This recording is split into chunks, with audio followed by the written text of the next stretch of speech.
Welcome back to Gastro-oesophageal reflux disease. In this last part, we'll talk about what to expect following surgery. Surgery is a long-lasting treatment for GORD compared to PPI. So most people can expect to stop taking proton pump inhibitors following surgery. Gas bloat is a consequence of this operation. The degree of the gas bloat varies from patient to patient, and it usually subsides over a period.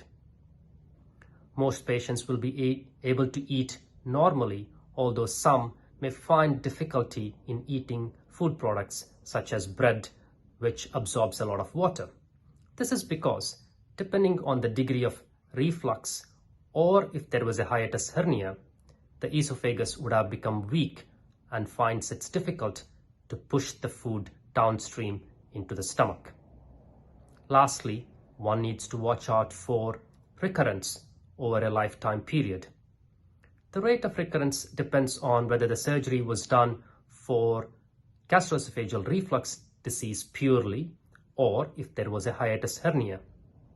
On one hand, the recurrence rates are quite low for GORD, but it can be as high as 40 to 50% if it was done for a large hiatus hernia. This usually manifests as difficulty in swallowing, at which point one should seek help from an upper GI surgeon. Thank you for listening to this series.